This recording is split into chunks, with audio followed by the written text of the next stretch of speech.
2026 সালে বাংলাদেশে জনপ্রতি সর্বনিম্ন ও সর্বোচ্চ ফিতরা কত টাকা? পরিবারের ছোট শিশু ও নবজাতকের জন্য কি ফিতরা দিতে হবে কিনা? এই প্রশ্নের উত্তর হলো যে নবী করিম সাল্লাল্লাহু আলাইহি সাল্লাম বলেছেন, যাকাতুল ফিত্র তুহরাতান লিস-সাইমি আনিল লাগবি ওয়ার রাফাস ওয়া তু'মাতাল লিল মাসাকিন। অর্থাৎ ফিতরা হলো রোজাদারের রোজাকে রিফাইন করার জন্য। রোজাদার রোজা রেখে ভুল কিছু বলে ফেলে, অহেতুক কোনো কথা বলে ফেলে, কোনো কাজ করে থাকে যেটার ফলে রোজার গুণগত মান ক্ষুণ্ণ হয়, এ সকল ত্রুটি বিচ্যুতি থেকে রোজাকে পরিচ্ছন্ন এবং পবিত্র করবার জন্য ইসলাম ফিতরার বিধান দিয়েছে। এজন্য রমজান মাসের শেষে আমরা যে ফিতরা দিয়ে থাকি, সাদকায়ে ফিতর দিয়ে থাকি, এটা মূলত আমাদের পুরো মাসের রোজাটাকে পরিচ্ছন্ন করার জন্য, এটাকে অন্য সব ভুল ত্রুটি থেকে পবিত্র করে আল্লাহর কাছে গ্রহণযোগ্যতার উপযুক্ত করা, এটাই হলো এই ফিতরার অন্যতম উদ্দেশ্য। ফিতরার আরেকটা উদ্দেশ্য নবী সাল্লাল্লাহু আলাইহি ওয়াসাল্লাম বলেছেন, সেটা হলো তু'মাতাল লিল মাসাকিন, মিসকিনদের খাদ্য দান কর্মসূচি। পৃথিবীর ইতিহাসে এটাই সম্ভবত সর্বপ্রথম ব্যাপক এবং সমাজের সর্বস্তরের মানুষের জন্য, দুস্থ মানুষের জন্য খাদ্যদান কর্মসূচি। আজকের পৃথিবীতে বহু খাদ্যদান কর্মসূচি, কর্মবিনিময় খাদ্য, নানান প্রজেক্টের কথা আমরা জানি, কিন্তু ১৫০০ বছর আগে আল্লাহ নির্দেশে নবী করিম সাল্লাল্লাহু আলাইহি সাল্লাম রমজানের শেষে সকল রোজাদারদেরকে, সচ্ছল রোজাদারদেরকে যে ফিতরা দেওয়ার নির্দেশ করেছেন, এটার উদ্দেশ্যই হলো যে ঈদের একটি দিন অন্তত সকল অসহায়, দুস্থ, গরিব, অভাবী মানুষের বাসায় খাবারের ব্যবস্থা যেন থাকে। আজও পর্যন্ত পৃথিবীতে যত খাদ্যদান কর্মসূচি আছে, এর কোনোটিকে আল্লাহর দেওয়া ইসলামের এই ফিতরা ব্যবস্থাপনার সাথে কোনোভাবে তুলনা আপনি করতে পারবেন না। একযোগে গোটা বিশ্বের এত অভাবী মানুষের খাবার অন্য কোনো ইস্যুকে কেন্দ্র করে পৃথিবীর কেউ আজও পর্যন্ত দিতে পারেনি, যেটা রমজানকে ঘিরে ফিতরা কেন্দ্রিক খাদ্যদান কর্মসূচি মুসলমানরা গোটা বিশ্বব্যাপী করে থাকে। তো এই ফিতরা সম্পর্কে আমাদের অনেকেরই জানার থাকে, এবছর ফিতরা কত, এটার মূল কনসেপ্টটা আমাদের একটু জানা দরকার।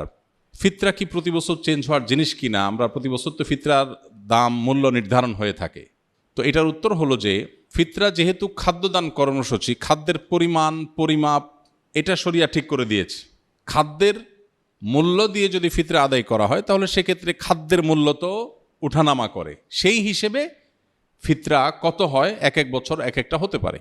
নবী করিম সাল্লাল্লাহু আলাইহি সাল্লামের হাদিসে গম, আটা, জব, খেজুর, কিশমিশ এই সমস্ত খাবার দিয়ে মূলত ফিতরা দেওয়ার নির্দেশনা নবী সাল্লাল্লাহু আলাইহি সাল্লাম দিয়েছেন।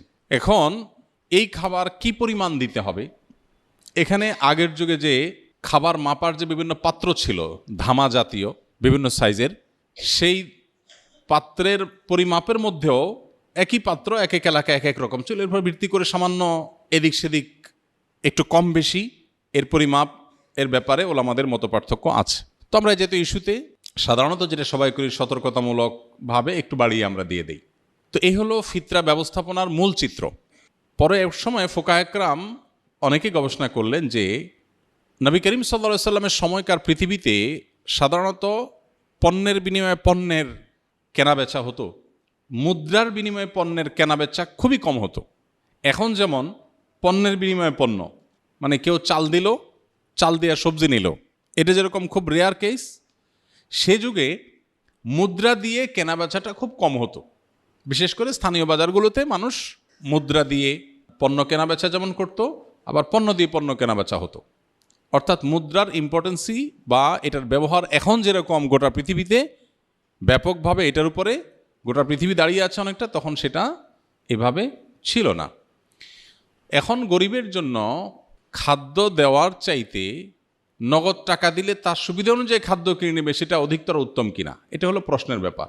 অনেক ওলামাদের মতে এটা যেহেতু গরিবের জন্য বেশি উপযোগী, তার সুবিধা মতো কিনতে পারে, এই জন্য ফিতরা মূলত খাদ্য দান ব্যবস্থাপনাই। তো টাকা দিয়ে দিলে তার মতো সুবিধা করে সে কিনতে পারলো, এ হলো মূল বিষয়। এখানে একটা বিষয় বলে রাখি, আমাদের মতো দেশে হয় অবশ্য বহু মানুষ আছে অভাবী, যাদেরকে ফিতরা দেয়া যেতে পারে, এরকম অভাবী গরিব মানুষ আছে, কিন্তু পৃথিবীতে অনেক দেশ আছে যেখানে আসলে এরকম সারা দেশের মানুষের খাদ্য দেওয়ার মতো ওরকম উপযুক্ত মানুষও খুঁজে পাওয়া যায় না খুব বেশি। যেমন সৌদি আরবে আমি দেখেছি গরিব মানুষরা ফিতরার চাউল তারা খাবার দিয়েই দেন, সৌদি আরব ওলামা একরাম টাকা দিয়ে দেওয়া, এর প্রবক্তা নন, তারা খাদ্য দিয়েই দেন, সাধারণত চাল দিয়ে দেন। তো এখন একজনের পক্ষ থেকে তারা 2 কেজি 2.5 কেজি চাল দিয়ে দেন, ফ্যামিলি কয়েকজন হলে ওইভাবে তারা বস্তা করে বিক্রি করেন। দোকানগুলোতে সব রমজান উপলক্ষে ফিতরার চাল বিক্রি হয় বিভিন্ন প্যাকেজে, 5 কেজি 10 কেজির বস্তা। তো আমি দেখেছি যে সেখানে গরিবরা অনেকেই চালের স্তূপ হয়ে যায়, কারণ গরিব তো খুব কম, ফিতরা তো সবাই দিচ্ছে আর সবাই তো চালই দিচ্ছে। তো এমনও দেখা গেছে যে গরিব মহিলা উনি পিক আপে করে মসজিদের সামনে আসছেন চাল কালেকশন করার জন্য, এবং এটা কমন চিত্র সৌদিতে। সবাই যে পরিমাণ চাল দিছে, উনি ওই পিক আপ রেখে দিছে সামনে, রেখে বসে আছে, সবাই চাল এনে এনে ফেলে দিচ্ছে, পিক আপ স্তূপ হয়ে গেছে।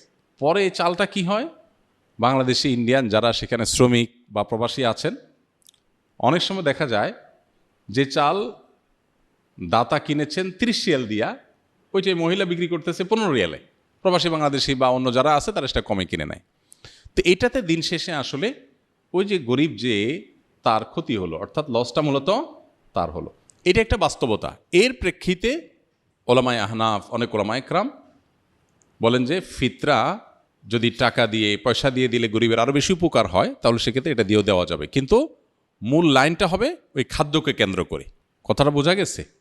তো সেই হিসেবে এই বছর সম্ভবত 110 টাকা সর্বনিম্ন, কারণ ওই যে ফিতরা তো কিশমিশ দিয়ে দেওয়া যায়, গম দিয়ে দেওয়া যায়, খেজুর দিয়ে দেওয়া যায়, অতএব ভ্যারি করে। যখন আপনি সবচেয়ে ভালোটা দিয়ে দিবেন, পরিমাণও কম বেশ আছে, এক একটা এক পরিমাণ, তো সবচেয়ে ভালোটাতে যখন দিবেন তখন দাম অনেক বেশি হবে। এই জন্য সর্বোচ্চ ফিতরা এবার ধার্য হয়েছে সম্ভবত 2800 টাকা, আর সর্বনিম্ন 110 টাকা। তো এই যে টাকা, আপনি কি টাকা দিবেন নাকি খাদ্য দিবেন? এটা যদি বলেন, আপনি যদি কোনো গরিবকে খাদ্য দিলে তার উপকার হবে আপনি জানেন, কোনো সন্দেহ নেই। আমার দেশে বহু গরিব আছে যাদের খাবার দিলে, আসলে চাল কিনে দিলে, ডাল বাজার করে দিলে তার উপকার হয়, তো আপনি খাদ্য দিয়ে দিবেন। আমি ব্যক্তিগতভাবে সাধারণত ঈদকে কেন্দ্র করে ফিতরার জন্য গরিব কোনো পরিবারকে সবার পক্ষ থেকে আমি চাল কিনে দিই, আর এক্সট্রা হিসেবে নিজে থেকে ঈদ উপলক্ষে আরও কিছু খাবার মুড়ি টুড়ি কিনে যাতে করে সুন্দর করে তারা খেতে পারে, এটা করি। এর শরীয়ত আমাকে শরীয়ত নির্দেশ দিয়েছে শুধুমাত্র আমাকে মৌলিক খাদ্য যে রেস্টটা দিতে, তার পাশাপাশি অন্য কিছু নফল হিসাবে আমি দেই, এটা আমার নিজস্ব চর্চা। বাট এটা নিয়ে যে পরিমাণ আমাদের মধ্যে আপনার বিতর্ক, বর্ষা এবং অনেক বেশি এটা নিয়ে আমাদের দেখা যায় পাল্টাপাল্টি বক্তব্য, এটা অনভিপ্রেত। ওলামাদের এই সমস্ত ইজতিহাদি বিষয়গুলোতে, গবেষণাগত বিষয়গুলোতে একেবারে আপনার জাবর কেটে কোনোটাকে সঠিক কোনোটাকে রং বলে আমরা সাধারণ মানুষ অন্তত সোশ্যাল মিডিয়াতে এটা নিয়ে পাল্টাপাল্টি করা কোনো অবস্থাতে উচিত না বা গ্রহণযোগ্য না। আর ফিতরা দেওয়ার ক্ষেত্রে বাচ্চাদের পক্ষ থেকে ফিতরা দিতে হয়। ফিতরা পরিবারের কর্তা যিনি, তার পরিবারের সকল সদস্য যারা তার অধীনস্থ আছেন সবার তরফ থেকে তিনি ফিতরা দিবেন। এমনকি যে বাচ্চা ঈদের আগের দিন জন্মগ্রহণ করেছে, আর যদি তারপরে জন্ম হয় তাহলে তার জন্য ফিতরা নেই। মোদ্দা কথা, সকল পরিবারের সকল সদস্যদের তরফ থেকে ফিতরা হবে, তবে কেউ যদি মারা গিয়ে থাকে তাহলে তার তরফ থেকে ফিতরা প্রযোজ্য হবে না।